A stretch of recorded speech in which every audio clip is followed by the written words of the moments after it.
Questions and Answers on Genesis. This message by Brother William Marion Branham was delivered on Wednesday evening, July 29, 1953, at the Branham Tabernacle in Jeffersonville, Indiana, USA. ஆதியாகமத்தின் பேரிலான கேள்விகளும் பதில்களும். இந்தச் செய்தியானது சகோதரன் William Marian பிரானம் அவர்களால் 1953 வருடம் ஜூலை மாதம் 29ஆம் தேதி புதன்கிழமை மாலையில் அமெரிக்கா, இந்தியானா, ஜெபர்சன்வில்லிலுள்ள பிரானம் கூடாரத்தில் அளிக்கப்பட்டது. Would you explain Sunday is the first day of the week and Saturday is the seventh day? Christians go to church on Sunday, the first day of the week. ஞாயிறு வாரத்தின் முதல் நாள் மற்றும் சனிக்கிழமை ஏழாவது நாள். இதை நீர் விளக்க முடியுமா? வாரத்தின் முதல் நாளான ஞாயிற்றுக்கிழமையில் கிறிஸ்தவர்கள் சபைக்கு செல்கின்றனர். Shouldn't they go on Saturday, the seventh day of the week? வாரத்தின் ஏழாம் நாளான சனிக்கிழமையில் அவர்கள் செல்ல வேண்டும் அல்லவா? Well now, dear friend who asked that, that's a very good question. It's an old question which is argued among thousands of students today. But could I just let me give my version? This is all I can do. பாருங்கள், இப்பொழுது அருமையான நண்பரே, இதை கேட்ட எவராயினும் இது மிக நல்ல ஒரு கேள்வி. இது ஆயிரக்கணக்கான மாணவர்கள் மத்தியில் விவாதிக்கப்பட்டு வருகிற ஒரு பழைய கேள்வியாகும். ஆனால் நான் இன்றிரவில் இதை குறித்த என்னுடைய கருத்தை நான் கூறட்டும். நீங்கள் பாருங்கள், அதைத்தான் என்னால் செய்யக்கூடும். If I'm not right, well, you bear with me. God forgive me. You see, if I make it wrong. நான் சரியில்லை எனில் பாருங்கள், நீங்கள் என்னுடனே பொறுத்துக் கொள்ளுங்கள். தேவன் என்னை மன்னிப்பாராக. நீங்கள் பாருங்கள், நான் அதை தவறாக்கினால். Now, as far as a law, it's probably a Seventh-day Adventist person sitting there. That was my first study, was Seventh-day Adventist. That's right. இப்பொழுது நியாயப்பிரமாணத்தை பொறுத்தவரையில் இப்பொழுது அநேகமாக ஒரு ஏழாம் நாள் ஆசரிப்பு கூட்டத்தை சேர்ந்த ஒரு நபர் இங்கு அமர்ந்திருக்கிறார். நானும் முதலாக ஏழாம் நாள் ஆசரிப்பு கொள்கையை படித்திருந்தேன். சரி. Was Seventh-day Adventist while I studied first. And when they come and told me that the Saturday was the seventh day, brother, that was according to the Jewish calendar. ஏழாம் நாள் ஆசரிப்பு காரியத்தை தான் நான் முதலாவதாக படித்திருந்தேன். அவர்கள் வந்து சனிக்கிழமைதான் ஏழாம் நாள் என்று என்னிடம் கூறினார்கள். சகோதரனே, அது யூத மாத அட்டவணையின் படியாக இருந்தது. And the Roman calendar didn't fix it up and Saturday really was to be Sunday. Well, they had me sold on something that I thought was right. And as long as I was reading their literature, I was right in for it 100%. But one day I got a hold of the Bible. I've seen that was different. பாருங்கள், ரோம கால அட்டவணை அத்துடன் பொருந்தவில்லை. ஆகையால் உண்மையாகவே சனிக்கிழமை ஞாயிற்றுக்கிழமையாக இருக்க வேண்டியதாயிற்று. பாருங்கள், நான் சரி என்று நினைத்திருந்த ஒன்றை அவர்கள் என்னிடம் அளித்திருந்தனர். அவர்களது ஏட்டுச் சுவடிகளை நான் சில காலம் படித்துக் கொண்டிருந்த வரை அது சரி என்று நான் எண்ணியிருந்தேன், 100%. ஆனால் ஒரு நாள் வேதத்தை கையில் எடுத்த போது அது வித்தியாசமாக இருப்பதை நான் கண்டேன். பார்த்தீர்களா? Now, Saturday is the Sabbath day according to the cycle of the week. Now we don't know. It's been changed and we got so many changes you'll never know just which was. See? இப்பொழுது வார சக்கரத்தை சுழற்சியை பொறுத்தவரை சனிக்கிழமை ஓய்வு நாளாக இருக்கின்றது. இப்பொழுது நமக்கு தெரியாது, அது மாற்றப்பட்டுள்ளது. எது என்று நீங்கள் ஒருபோதும் அறியாத அநேக மாற்றங்களை நாம் பெற்றுள்ளோம். புரிகிறதா? Because now the Jews claim that we're just about, it's right now about 1970 something according to their cycle, their calendar. ஏனென்றால் நாம் இப்பொழுது நாங்கள் தான் கிட்டத்தட்ட என்று யூதர்கள் உரிமை கோருகின்றனர். அது இப்பொழுது அவர்களுடைய அட்டவணை, அவர்களுடைய சுழற்சி பிரகாரமாக அது சரியாக 1970 உள்ளது. The Roman calendar takes it 1953 and they have another calendar that takes it somewhere else. But that's what makes it prove of Christianity. It's all based back to the birth of Christ. You see, that's where we take it. ரோம கால அட்டவணை 1953 என்று காட்டுகின்றது. அதை எங்கோ கொண்டு செல்லுகின்ற வேறொரு கால அட்டவணை அவர்கள் வைத்துள்ளனர். ஆனால் அதுதான் கிறிஸ்தவ மதத்திற்கு சரியான ஆதாரத்தை காட்டுகின்றது. எல்லாம் கிறிஸ்துவின் பிறப்பை ஒட்டி அமைந்துள்ளது. நீங்கள் பாருங்கள், அங்கே இருந்துதான் நாம் அதை எடுக்கின்றோம். But now as a seventh day, now there's a lot of Pentecostal people, Sabbatarians, keeps the Saturday the Sabbath. இப்பொழுது ஒரு 7ஆம் நாளாய் இருக்கின்றபடியால் இப்பொழுது அங்கே அநேக பெந்தேகோஸ்தே மக்கள் ஓய்வு நாளை மிக தீவிரமாக ஆசரிக்கின்றனர். சனிக்கிழமையை ஓய்வு நாளாக வைத்திருக்கின்றனர். Now, they say there is no word in the Bible for you to keep Sunday as a day. And I'll say the same thing about the Sabbath in the New Testament. See? இப்பொழுது அவர்கள் ஞாயிற்றுக்கிழமையை ஓய்வு நாளாக வைத்திருக்க வேண்டும் என்று வேதத்தில் ஒரு வார்த்தை கூட இல்லை என்று கூறுகின்றனர். இப்பொழுது புதிய ஏற்பாட்டில் ஓய்வு நாளை குறித்தும் அதையே நான் கூறுவேன். புரிகிறதா? Now, Saturday was the Sabbath day that was given to the Jews. Now, it was only given in a space. இப்பொழுது சனிக்கிழமை யூதர்களுக்கு கொடுக்கப்பட்ட ஓய்வு நாளாய் இருந்தது. இப்பொழுது ஒரு இடத்தில் மாத்திரமே அது கொடுக்கப்பட்டது. Now, this may raise another question to far back at it, but I notice when God rested on the seventh day, then the seventh day was not observed. இப்பொழுது இதை மீண்டும் வேறு கேள்வியாய் எடுப்பலாம். ஆனால் இப்பொழுது கவனியுங்கள், தேவன் 7ஆம் நாளிலே ஓய்ந்திருந்த போது அப்பொழுது 7ஆம் நாள் As far as I know into the scriptures, on until nearly 1500 years. And in the wilderness, God gave Israel the seventh day for a sign between God. வேதத்தில் எனக்கு தெரிந்த வரையில் சுமார் 1500 ஆண்டுகளாக 7வது நாளானது அனுசரிக்கப்படவில்லை. மேலும் வனாந்திரத்தில் தேவன் இஸ்ரவேலிற்கு 7வது நாளை ஒரு அடையாளமாக அளித்தார். And God rested the seventh day, his memorial rest day. I'm saying that like that on the benefit of this might be a Seventh-day Adventist brother or sister. ஆகவே தேவன் 7ஆம் நாளிலே ஓய்ந்திருந்தார். அவருடைய ஓய்வு நாளின் ஞாபக சின்னம் 7ஆம் நாள் ஆசரிப்பு கூட்டத்தில் உள்ள ஒரு சகோதரனுக்கோ அல்லது சகோதரிக்கோ இதை குறித்துதான பிரயோஜனம் உண்டாகும் என்பது போன்று நான் கூறிக்கொண்டிருக்கிறேன். And they have a lovely church. And I notice I just differ with them a little bit on this question. பாருங்கள், அவர்கள் ஒரு அருமையான சபையை வைத்திருக்கின்றனர். இப்பொழுது கவனியுங்கள், இந்த கேள்வியின் பேரில் அவர்களுடன் இது சிறிதளவு வேறுபடுகின்றது. Now God hallowed the seventh day. 6 days was man, seventh day was God's rest day, which was a type of the millennium. இப்பொழுது தேவன் 7ஆம் நாளை பரிசுத்தமாக்கினார். 6 நாட்கள் மனிதனுடையதாய் இருந்தது. 7ஆம் நாள் தேவனுடைய ஓய்வு நாளாய் இருந்தது. அது 1000 வருட அரசாட்சிக்கு ஒரு மாதிரியாய் இருக்கின்றது. Now notice this, how it blends in. Now when Jesus came to the earth, what crucified Jesus was that he didn't keep the Sabbath day. இப்பொழுது இது எப்படி பொருந்துகின்றது என்பதை கவனியுங்கள். இப்பொழுது இயேசு பூமிக்கு வந்தபொழுது அவர் ஓய்வு நாளை கைக்கொள்ளவில்லை என்று சிலுவையில் அறைந்தார்கள். The only two accusations they had against Jesus was that he broke the Sabbath day and made himself God. And he said he was Lord of the Sabbath.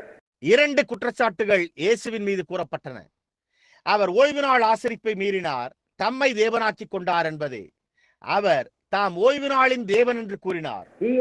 He was also God's Sabbath and he was God. So they had no way of accusing. அவர் ஓய்வு நாளுக்கும் தேவனாயும் கூட இருந்தார். அவர் தேவனாய் இருந்தார். ஆகவே அவர் மேல் குற்றம் சுமத்த அவர்களுக்கு வழியே இல்லாதிருந்தது. Now, let me just settle this for you and show you what day we're to keep. Now, is there a scripture? I'll ask this for your benefit. இப்பொழுது நீங்கள் எந்த நாளை வைத்திருக்க வேண்டும் என்று இதை நான் உங்களுக்கு தெளிவாக்கட்டும். இப்பொழுது அதற்கான ஒரு வேத வாக்கியம் உண்டா? நான் இதை உங்களுடைய நன்மைக்கென்று கேட்க உள்ளேன். Is there a scripture, Brother Branham, telling us and authorizing us to keep Sunday just like the Jews kept Saturday? சகோதரன் பிரண்ணாம், யூதர்கள் சனிக்கிழமையை ஆசரிப்பது போல நாம் ஞாயிற்றுக்கிழமையை ஆசரிக்க வேண்டும் என்று அதிகாரப்பூர்வமாக நமக்கு கூறும் வேத வாக்கியம் ஏதாகிலும் உண்டா? No, sir. There's not a scripture in the Bible for in the New Testament for us to keep either Saturday or Sunday. இல்லை ஐயா, அவ்வாறு இல்லை.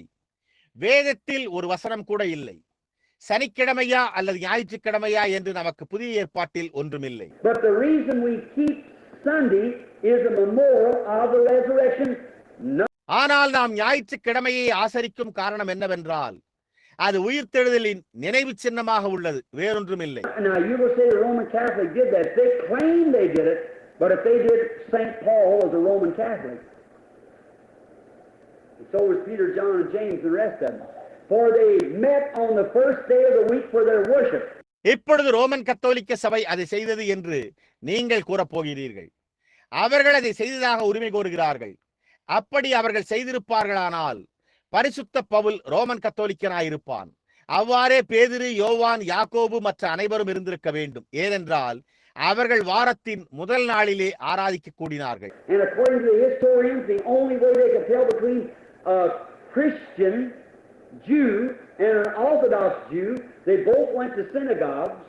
மேலும் சரித்திர ஆசிரியர்கள் கூற்றுப்படி ஒரு கிறிஸ்தவ யூதனுக்கும் வைதீக யூதனுக்கும் உள்ள வித்தியாசம் என்னவெனில் இருவரும் ஒரே ஜெபாலயத்திற்கு சென்றனர். But one went on Saturday, which denied the resurrection of Jesus, and the other went on Sunday, which believed that Jesus rose from the dead.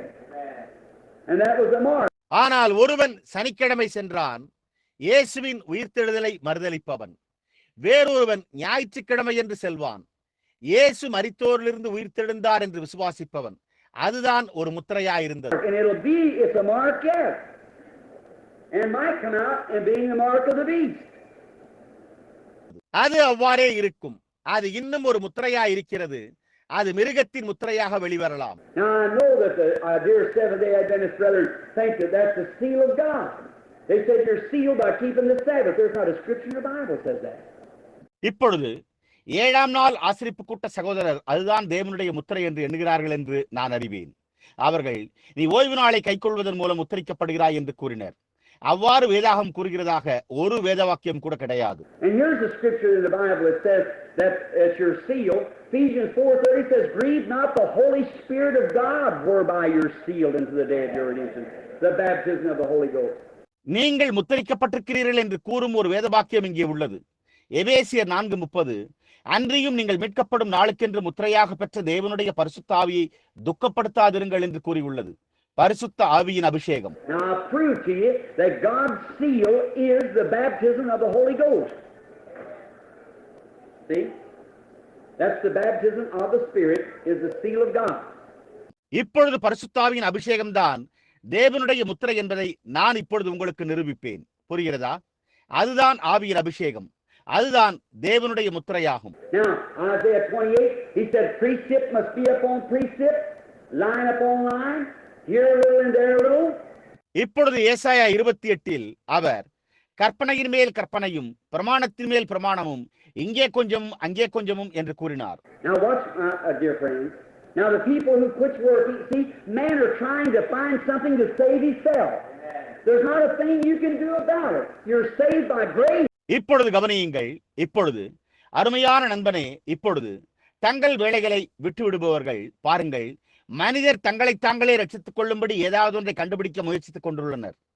அதை குறித்து செய்யும்படியாக உங்களால் கூடுமான காரியம் ஒன்றுமில்லை. நீங்கள் கிருபையினால் ரட்சிக்கப்பட்டீர்கள். God does the calling, God does the saving. You just follow the footsteps of God, that's all. You can't say, what's the nature of a man? They try to quit eating meat. They try to keep Sabbath days. They try to quit doing this. தேவனே அழைக்கிறார், தேவனே ரட்சிக்கிறார். நீங்கள் தேவனுடைய அடிச்சுவடுகளை மாத்திரம் பின்பற்றுகிறீர்கள், அவ்வளவே. உங்களால் கூற முடியாது. அதுதான் மனிதனின் சுவாபமாகும். அவர்கள் மாம்சம் புசிப்பதை நிறுத்த முயற்சிக்கின்றனர். ஓய்வு நாட்களை ஆசரிக்க முயற்சிக்கின்றனர். அவர்கள் முயற்சிப்பது நீ இதை விட்டுவிட்டால். You're not saved by not eating meat. You're not saved by this, that, or the other. You're saved by grace. Amen. God by grace gives you the new eternal life. Amen. See what I mean? And eternal life is the baptism of the Holy Spirit. அது நீங்கள் மாம்சம் புசியாதிருப்பதால் ரட்சிக்கப்படவில்லை. நீங்கள் இதனால், அதனால் அல்லது அந்த மற்றதால் ரட்சிக்கப்படவில்லை. நீங்கள் கிருபையால் ரட்சிக்கப்பட்டீர்கள். தேவன் கிருபையால் உங்களுக்கு புதிய நித்திய ஜீவனை அளிக்கிறார். நான் என்ன பொருட்படுத்தி கூறுகிறேன் என்று உங்களுக்கு புரிகிறதா? நித்திய ஜீவன் தான் பரிசுத்த ஆவியின் அபிஷேகமாகும். Now let me show you. What does the word Sabbath mean? Anybody know? Well, just raise your hand. Sabbath? Rest, exactly. S-A-B-B-A-T-H. Sabbath day means R-E-S-T, rest day. இதை நான் உங்களுக்கு காண்பிக்கட்டும். ஓய்வு என்னும் வார்த்தையின் அர்த்தம் என்ன? தெரிந்தவர்கள் யாராவது ஒருவர் உங்களுடைய கரத்தை உயர்த்துவீர்களா? ஓய்வு நாள், இளைப்பாறுதல். சரியாக, ஓய்வு. ஓய்வு நாள் என்றால் இளைப்பாறுதல், ஓய்வான நாள் என்று பொருள்படுகிறது. Get your Marge reading in the Bible and look. Rest day. Now, Let's go to Hebrews, the 4th chapter, right quick now, and we'll... உங்கள் வேதத்தை எடுத்து ஓரக்குறிப்பில் இளைப்பாறுதல் நாள் என்ன என்பதை பாருங்கள். இப்பொழுது நாம் விரைவாக எபிரேயர் 4ஆம் அதிகாரத்திற்கு இப்பொழுது செல்வோம். நாம் This is my last question right here, and brother, see if Brother Neville has got them there. I know a couple of them is short ones, so we won't keep you too much longer. Now, excuse me, I guess.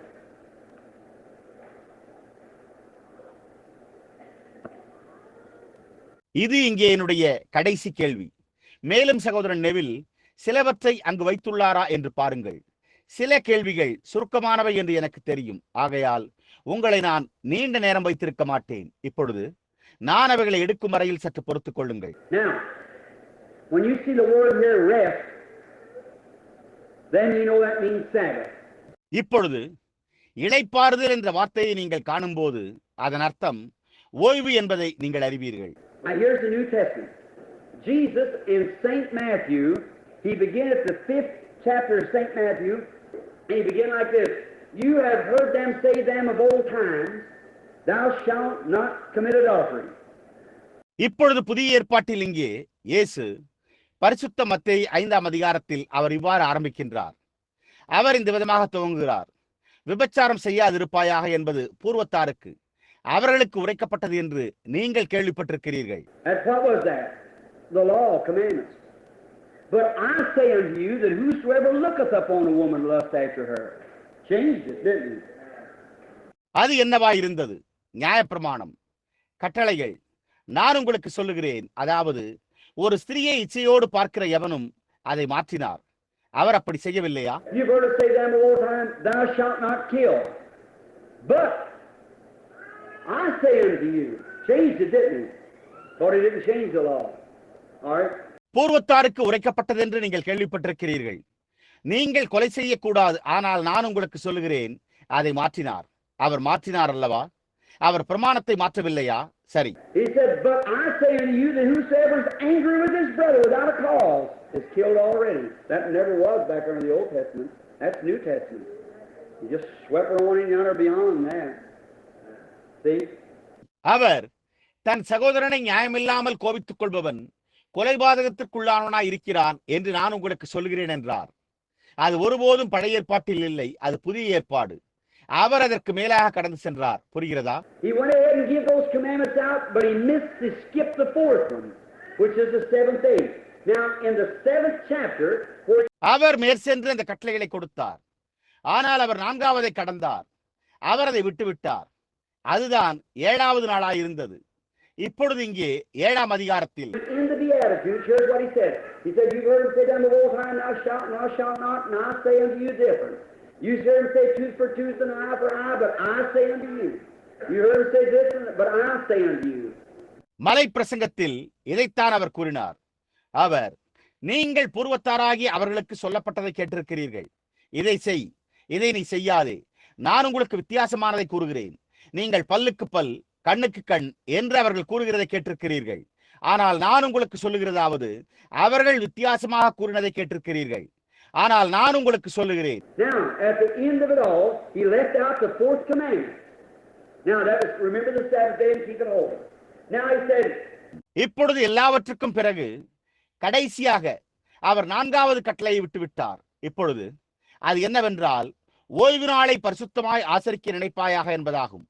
இப்பொழுது அவர் கூறினார், Come unto me, all ye that labor and are heavy laden, and I will give you rest unto your soul.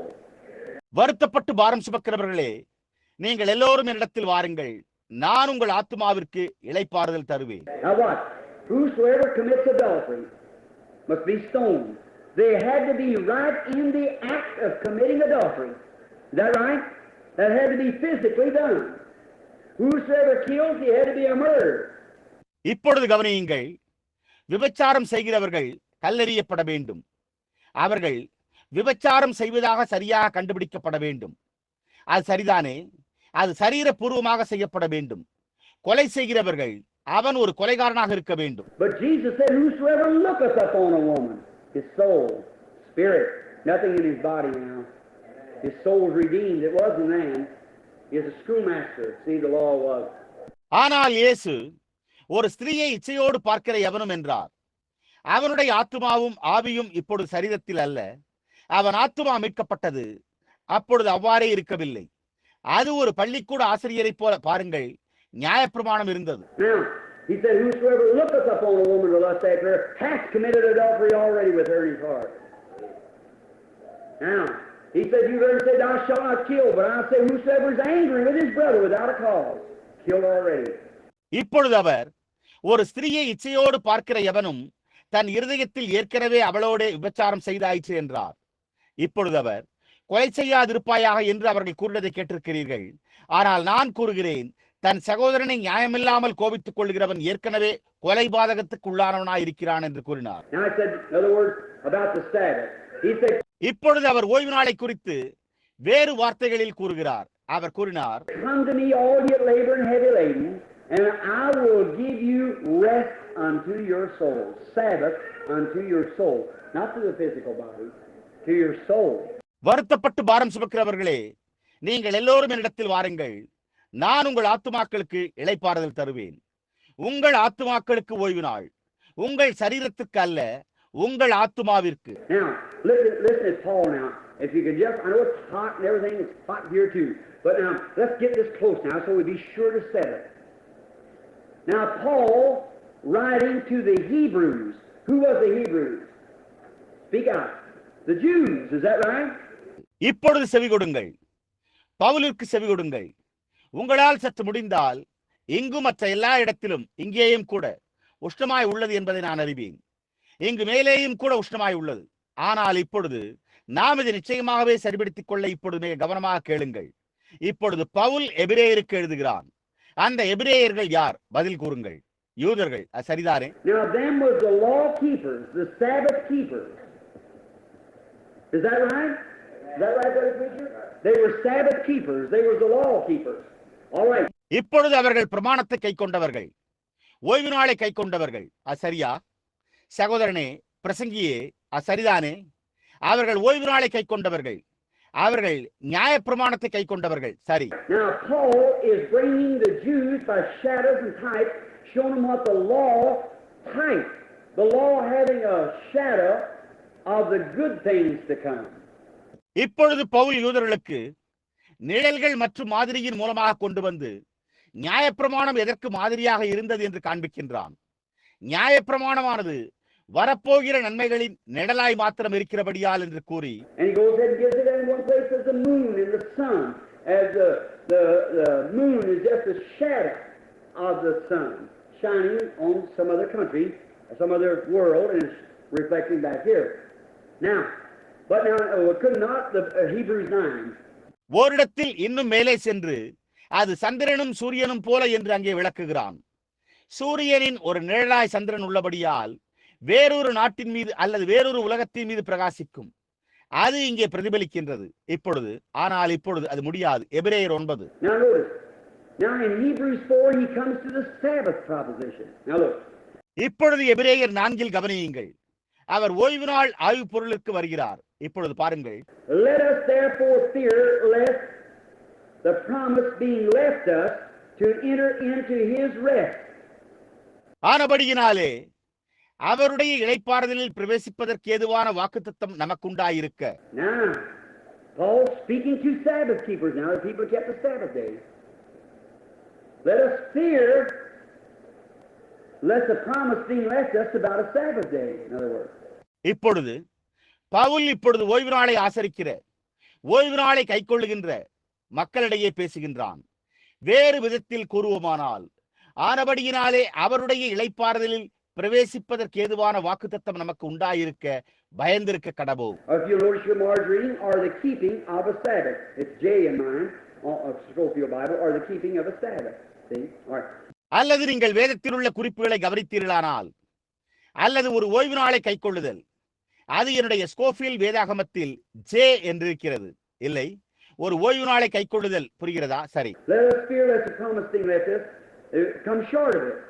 ஆனபடியினாலே வாக்குத்தத்தம் நமக்கு உண்டாயிருக்க பின்வாங்கி போனவனாக காணப்படாதபடிக்கு பயந்திருக்க கடவோம். For unto us was the gospel preached as well as unto them back under the law, but the word preached did not profit them, not being mixed with faith to them that heard it. ஏனெனில் சுவிசேஷம் அவர்களுக்கு அறிவிக்கப்பட்டது போல நமக்கும் அறிவிக்கப்பட்டது. அங்கே நியாயப்பிரமாணத்தின் கீழ் கேட்டவர்கள் விசுவாசம் இல்லாமல் கேட்டபடியினால் அவர்கள் கேட்ட வசனம் அவர்களுக்கு பிரயோஜனப்படவில்லை. Now that's back under the law.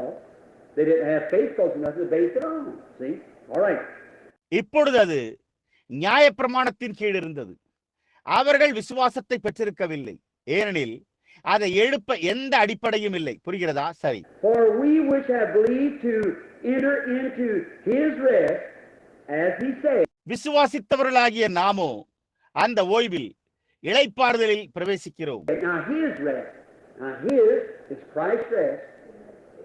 All right, his rest, his Sabbath. Every time I use rest is I'm going to use the Sabbath so you understand by keeping of a day. See? சரி, அவருடைய இளைப்பாறுதல். இப்பொழுது அவருடைய, அது கிறிஸ்துவினுடைய இளைப்பாறுதல். சரி, அவருடைய இளைப்பாறுதல், அவருடைய ஓய்வு நாள். அங்கே எழுதப்பட்டுள்ளபடி நான் ஒவ்வொரு முறையும் இளைப்பாறுதல் என்று உபயோகிப்பேன். ஒரு நாளை ஆசரிப்பது என்ன என்பதை நீங்கள் புரிந்து கொள்ளும்படியாக ஓய்வு என்னும் பதத்தை உபயோகப்படுத்த போகிறேன். புரிகிறதா? For we which have believed to enter into his Sabbath rest, as he said, I have sworn in my wrath to the Hebrews, they shall not enter into my rest, although. விசுவாசித்தவர்களாகிய நாமோ அந்த ஓய்வில் இளைப்பாறுதலில் பிரவேசிக்கிறோம். இவர்கள் என்னுடைய இளைப்பாறுதலில் பிரவேசிப்பதில்லை என்று என்னுடைய கோபத்திலே எபிரேயர்களுக்கு ஆணையிட்டேன் என்றார். Now what's Paul going back to God's sanctified day? Although the works were finished from the foundation of the world. இப்பொழுது பரிசுத்தமாக்கப்பட்ட நாளை குறித்து பவுலின் செய்தியை கவனியுங்கள். அவருடைய கிரியைகள் உலக தோற்றம் முதல் முடிந்திருந்தும். For he spake in a certain place of the seventh day for a rest or a Sabbath. Is that right? I'm going to lay that there. See? மேலும் தேவன் தம்முடைய கிரியைகளை எல்லாம் முடித்து 7ஆம் நாளிலே இளைப்பாறுதல் அல்லது ஓய்வு. அது சரியா? நான் அதை அங்கு குறிப்பிட விரும்புகிறேன். பாருங்கள். For he spake in a certain place in the law of the seventh day on this wise, and God did rest on the seventh day from all his works. மேலும் தேவன் தம்முடைய கிரியைகளை எல்லாம் முடித்து 7ஆம் நாளிலே ஓய்ந்திருந்தார் என்று 7ஆம் நாளை குறித்து ஓரிடத்தில் நியாயப்பிரமாணத்தில் சொல்லி இருக்கிறார். There's the seventh day. Now Paul admits that God gave it to him. There was the seventh day, and God did rest the seventh day. He blessed the Sabbath day. He hallowed it. He sanctified it and made it a day of rest. God did do it from all his works. அதுதான் உங்களுடைய 7வது நாளாகும். இப்பொழுது தேவன் அவர்களுக்கு அந்த நாளை கொடுத்தார் என்று பவுல் ஒப்புக்கொள்கிறான். அதுதான் அந்த 7வது நாளாகும். தேவன் 7ஆம் நாளில் ஓய்ந்திருந்து அவர் அந்த ஓய்வு நாளை ஆசீர்வதித்து அவர் அதை பரிசுத்தமாக்கி அவர் அதை பரிசுத்தப்படுத்தினார். அதை ஒரு இளைப்பாறும் நாளாக்கினார். தேவன் தம்முடைய கிரியைகளை எல்லாம் முடித்து அதை செய்தார். And in this place again, if they shall enter into my rest, Jesus speaking. அன்றியும் அவர்கள் என்னுடைய இளைப்பாறுதலில் பிரவேசிப்பதில்லை என்றும் அந்த இடத்தில் தானே சொல்லி இருக்கிறார். இயேசு பேசிக் கொண்டிருக்கிறார். Now there's another Sabbath somewhere. Where's it? Now remember this year, God's rest. That's 7 days. Paul said they had that in a certain place. இப்பொழுது வேறொரு ஓய்வு எங்கோ இருக்கின்றது. அது எங்கு உள்ளது? இப்பொழுது தேவனுடைய இளைப்பாறுதல் அது 7வது நாள் என்பதை இங்கே இதில் ஞாபகம் கொள்ளுங்கள். பவுல் அவர்கள் அதை ஒரு குறிப்பிட்ட இடத்தில் பெற்றிருந்தனர் என்று கூறினான். But now again he says, if they shall enter into my rest. Speaking of Jesus in Matthew. ஆனால் அவன் மறுபடியும் இங்கே அவர்கள் என்னுடைய இளைப்பாறுதலில் பிரவேசிப்பார்களானால் என்று கூறினான். மத்தேயுவில் சரியாக இயேசுவை பற்றி பேசுகின்றது. Seeing that it remains that some must enter in, and to them whom was first preached, enter not because of unbelief. ஆகையால் சிலர் அதில் பிரவேசிப்பது இன்னும் வரப்போகிற காரியமாய் இருக்கிறபடியினாலும் சுவிசேஷத்தை முதலாவது கேட்டவர்கள் கீழ்ப்படியாமையினாலே அதில் பிரவேசியாமற் போனபடியினாலும். Again, மறுபடியும். now listen close.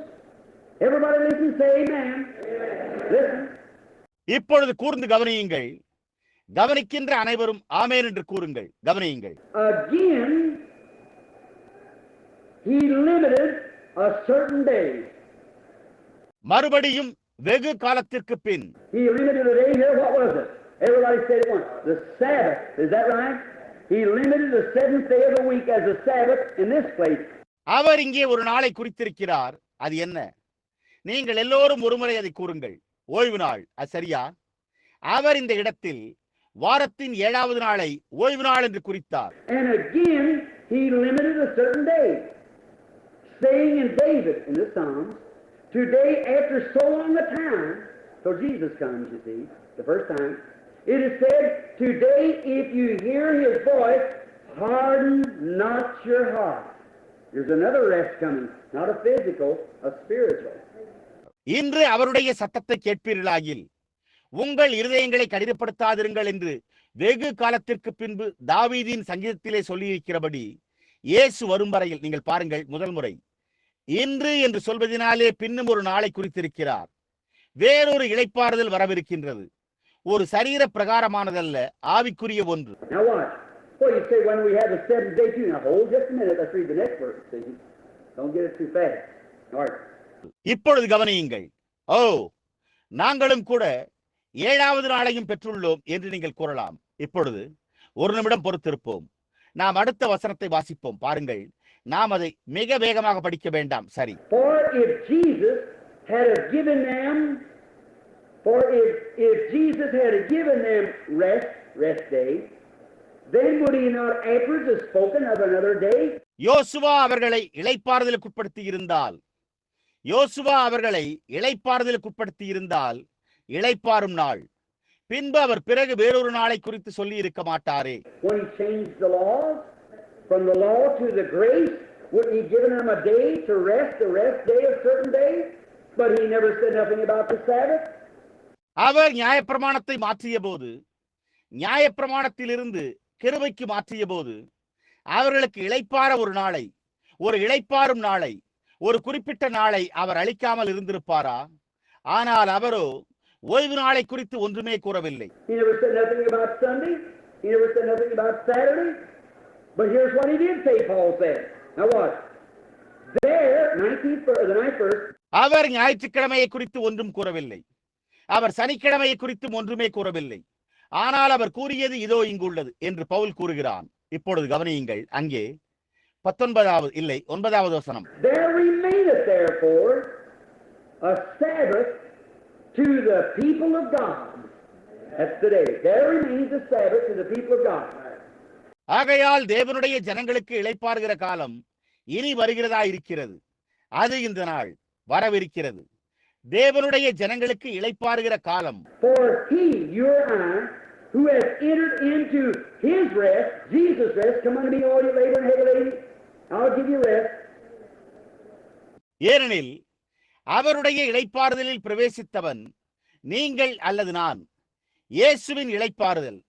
வருத்தப்பட்டு பாரம் சுமக்கிறவர்களே, நீங்கள் என்னிடத்தில் வாருங்கள், நான் உங்களுக்கு இளைப்பாறுதலை தருவேன். He, you and I, has ceased from his own work as God did from his at the beginning. தேவன் தம்முடைய கிரியைகளை முடித்து ஓய்ந்தது போல தானும் நீங்கள் அல்லது நான் தன் கிரியைகளை முடித்து ஓய்ந்திருப்பான். There's your Sabbath. Is that right? ஆமென். இதோ உங்கள் ஓய்வு. அது சரியா? Let us labor, said Paul, to enter into that rest, lest any man should fall at the same example of unbelief of days and so forth. See? ஆகையால் அந்த திருஷ்டாந்தத்தின்படி பவுல் கூறினான், ஒருவனாகிலும் கீழ்ப்படியாமையினாலே நாட்கள் முதலியன பாருங்கள் விழுந்து போகாதபடிக்கு நாம் இந்த இளைப்பாறுதலில் பிரவேசிக்க ஜாக்கிரதையாய் இருக்க கடவோம். For the word of God is quick and powerful and sharper than any two-edged sword, piercing even the divine sunder of the soul and the discerner of the spirit. தேவனுடைய வார்த்தையானது ஜீவனும் வல்லமையும் உள்ளதாயும் இருபுறமும் கருக்குள்ள எந்த பட்டயத்திலும் கருக்கானதாயும் ஆத்துமாவையும் ஆவியையும் கணுக்களையும் ஊனையும் பிரிக்கத்தக்கதாக உருவ குத்துகிறதாயும் நாம் பார்ப்போம். And just a minute. Divider sunder of the soul and the spirit and the joints and the marrow and the discerner of the thoughts and the intents of the heart. அப்படியே ஒரு நிமிடம். இருதயத்தின் நினைவுகளையும் யோசனைகளையும் வகையறுக்கிறதாயும் இருக்கிறது.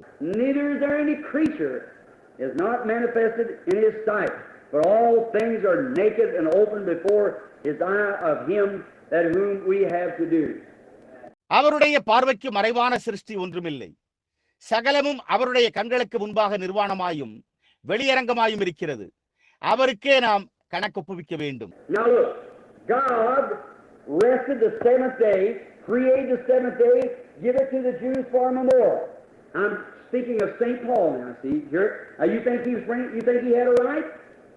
இப்பொழுது கவனியுங்கள், தேவன் 7ஆம் நாளில் ஓய்ந்திருந்தார். அவர் 7ஆம் நாளை சிருஷ்டித்து அதை ஒரு நினைவு கூறுதலாக யூதருக்கு அளித்தார். நான் இப்பொழுது பவுல் பேசினதை கூறிக்கொண்டிருக்கிறேன். எங்கே பாருங்கள், இப்பொழுது அவன் அதை கொண்டு வருகிறான் என்று நீங்கள் நினைக்கிறீர்களா? அவனுக்கு உரிமை உண்டு என்று நீங்கள் எண்ணுகிறீர்களா? Now what he say in Galatians 1:8, if an angel from heaven would come and teach you any other gospel than that what I have said, let him be unto you accursed. See, the gospels are plain. Now what? இப்பொழுது அவன் கலாத்தியர் 1:8 கூறியது என்ன? நாங்கள் உங்களுக்கு பிரசங்கித்த சுவிசேஷத்தை அல்லாமல் நாங்களாவது வானத்திலிருந்து வருகிற ஒரு தூதனாவது வேறொரு சுவிசேஷத்தை உங்களுக்கு பிரசங்கித்தால் அவன் சபிக்கப்பட்டவனாய் இருக்க கடவன். பாருங்கள், சுவிசேஷங்கள் வெளிப்படையாக இருக்கின்றன. இப்பொழுது கவனியுங்கள். Well, Brother Branham, now what do I do? Just believe Jesus Christ? No, that's not the rest. பாருங்கள் சகோதரன் பிரணாம், இப்பொழுது நான் என்ன செய்யட்டும்? இயேசு கிறிஸ்துவையே விசுவாசிக்க வேண்டுமா? இல்லை, அது இளைப்பாறுதல் அல்ல. Now, if you want to know how many like to know what the Christian rest is? Say amen. Now, you can mark it if you want to. Isaiah 28. இப்பொழுது அது என்னவென்று அறிய நீங்கள் விரும்பினால், கிறிஸ்தவனின் இளைப்பாறுதல் என்பது என்னவென்று அறிந்து கொள்ள விரும்புகிறவர்கள் ஆமென் என்று கூறுங்கள். இப்பொழுது ஏசாயா 28, நீங்கள் அதை குறித்துக் கொள்ள விரும்பினால் குறித்துக் கொள்ளலாம். He said, precept must be upon precept, speaking. Precept upon precept, line upon line, here a little and there a little, and hold fast to that what's good. அவன் கற்பனையின் மேல் கற்பனையும், கற்பனை என்று பேசுகின்றான். கற்பனையின் மேல் கற்பனையும், பிரமாணத்தின் மேல் பிரமாணமும், இங்கே கொஞ்சமும் அங்கே கொஞ்சமும், நலமானது என்னவோ அதை பிடித்துக் கொள்ளுங்கள் என்று கூறுகிறார். The prophet speaking of the time coming about rest, Sabbath, read the whole chapter, you see. It thinks times there when the Sabbath day will be done away and they'll sell shoes on the Saturday the same as they did on Monday or whatever more, you see. Then when will this time be said? வர இருக்கின்ற இளைப்பாறுதல், ஓய்வின் காலத்தை குறித்து இங்கே தீர்க்கதரிசி பேசிக் கொண்டிருக்கிறான். அந்த முழு அதிகாரத்தையும் வாசித்து பாருங்கள். பாருங்கள், அவன் அந்த ஓய்வு நாள் என்பது ஓய்ந்து போகும் காலங்கள் வரும் என்று கூறுகிறான். ஆகையால் அவர்கள் திங்கட்கிழமை செய்தது போலவே அவர்கள் சனிக்கிழமையும் காலணிகளை அல்லது என்ன வேண்டுமானாலும் இருப்பார்கள். உங்களுக்கு புரிகிறதா? அவன் இந்த அடையாளம் எப்பொழுது இருக்கும் என்றான். அவன்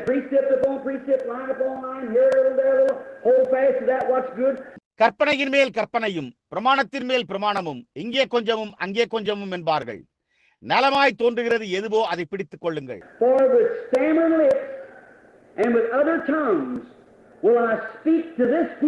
ஏனெனில் பரியாச உதடுகளினாலும் அந்நிய பாஷைகளினாலும் இந்த ஜனத்தோடு பேசுவார். And this is the Sabbath, the rest that I said that they should enter into, and for all of this they hardened their hearts and wagged their heads and rejected it. அவர்கள் எதற்குள் பிரவேசிக்க வேண்டும் என்று நான் கூறினேனோ இதுவே அந்த ஓய்வு, அந்த இளைப்பாறுதல். அவர்கள் இது எல்லாவற்றுக்கும் தங்கள் இருதயங்களை கடினப்படுத்தி தங்கள் தலைகளை துலுக்கி அதை புறக்கணித்தார்கள். Just the same thing they did on Pentecost when the Holy Ghost fell upon the people and the Holy Ghost was first given to the people back there on the day of Pentecost. That is the rest, the Sabbath of the people of God. அவர்கள் அப்படியே பெந்தேகோஸ்தே நாளில் பரிசுத்த ஆவி ஜனங்கள் மீது இறங்கிய போது அவர்கள் அந்த நாளில் செய்ததைப் போலவே பெந்தேகோஸ்தே நாளிலே பரிசுத்த ஆவிதான் ஜனங்களுக்கு முதலாவதாக கொடுக்கப்பட்டது. அதுதான் தேவனுடைய ஜனங்களுக்கு அருளப்பட்ட இளைப்பாறுதல் ஓய்வாகும். So the only reason that we keep Sunday started by our ancient fathers of the Bible, St. Paul, John, Matthew, Mark, Luke and all them, they went from house to house. ஆனபடியால் இக்காரணத்தால் தான் நாம் ஞாயிற்றுக்கிழமையை கைக்கொள்ளுகிறோம். இது நம்முடைய வேதாகமத்தின் ஆதி முற்பிதாக்களாகிய பரிசுத்த பவுல், யோவான், மத்தேயு, mark, லூக்கா மற்ற எல்லோராலும் துவக்கப்பட்டது. அவர்கள் வீடு வீடாக சென்று they taken communion on the first day of the week when the disciples come together, and it was called not a Sabbath but the Lord's Day. சீஷர்கள் எல்லாம் ஒன்றாய் கூடின போது வாரத்தின் முதல் நாளிலே ராபோஜனத்தை கைக்கொண்டார்கள். அது ஓய்வு நாள் என்று அழைக்கப்படவில்லை, ஆனால் கர்த்தருடைய நாள் என்று அழைக்கப்பட்டது. John said on the Isle of Patmos that already been officially established in the church, I was in the Spirit on the Lord's Day. That's right. See, and then it's அங்கே சபையிலே ஓய்வு நாளின் பண்டிகையானது ஏற்கனவே இருந்தது. பத்மு தீவிலே யோவான் கர்த்தருடைய நாளில் ஆவிக்குள்ளானேன் என்றான். அது சரி, பாருங்கள். அப்பொழுது அவன் பார்த்தபோது and now the Lord's Day is the day that the Lord wrote. Now you go get the historian Josephus, Agabus, many of those other, not Agabus, I can't, any of the ancient writers, and you'll find out back. மேலும் மற்றும் இப்பொழுது கர்த்தருடைய நாளென்றால் அது கர்த்தர் உயிர்த்தெழுந்த நாளாகும். இப்பொழுது நீங்கள் சரித்திர ஆசிரியர்களான ஜோசிபஸ், ஆகபஸ் அல்லது மற்ற அநேகரை அணுகி பாருங்கள். அல்லது அது ஆகபஸ் அல்ல. ஓ, என்னால் முடியவில்லை. அவர்களுடைய பண்டைய எழுத்தாளர்களை நீங்கள் பார்த்தால் கண்டுகொள்வீர்கள். The historians of the church, Fox Book of Martyrs, many of those, and you'll find out there that the only difference is there were a group of Jews. One of them they called cannibals. That was a Christian. சபை சரித்திர ஆசிரியர்கள், ஃபாக்ஸினுடைய இரத்த சாட்சி புத்தகம், இன்னும் அநேகமானவற்றை பார்ப்பீர்களானால் ஒரே ஒரு வித்தியாசத்தை தான் நீங்கள் கண்டறிய முடியும். அவர்கள் ஒரு கூட்ட யூதர்கள். அவர்களில் ஒருவர் கிறிஸ்தவர்களை தன் இனத்தை தின்னுகிறவர்கள் என்று அழைத்தனர். They said there was a man that Pontius Pilate killed, and the disciples come and stole his body. They got it hid, and every Sunday they go eat a part of it. அவர்கள் பொந்தியு பிலாத்துவால் கொல்லப்பட்டிருந்த ஒரு மனிதனை சீஷர்கள் வந்து அவருடைய சரீரத்தை திருடிச் சென்று விட்டனர். அவர்கள் அதை ஒளித்து வைத்து ஒவ்வொரு ஞாயிறும் சென்று அச்சரீரத்தின் பாகத்தை சாப்பிட்டனர் என்றனர். They're taking communion. You see, they're taking his body. You see, they said they're taking the Lord's body, the communion, and they didn't know what it was. And he said they were cannibals. Said they go eat on the first day of the week. They meet together and eat this man's body. அவர்கள் ராபோஜனத்தை எடுத்துக் கொண்டிருந்தனர்.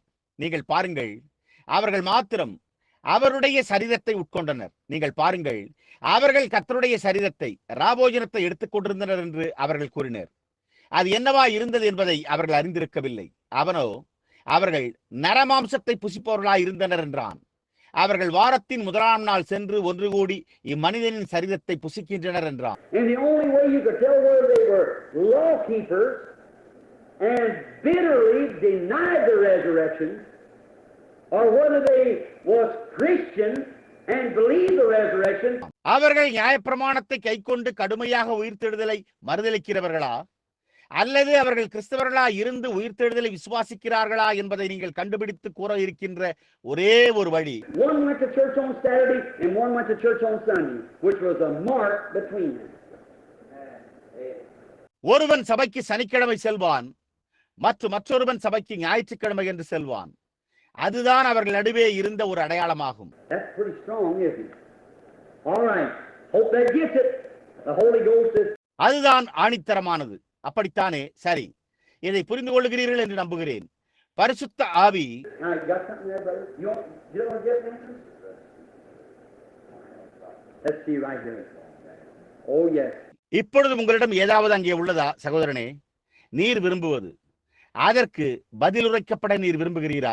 சரி, இங்கே நான் பார்க்கலாம். ஓ ஆமாம். Will the Jews still have an opportunity to be saved after the Gentile dispensation comes to a close? புறஜாதிகளின் யுகம் முடிவுற்ற பின்னர் யூதர்கள் ரட்சிக்கப்பட வாய்ப்பு இருக்குமா?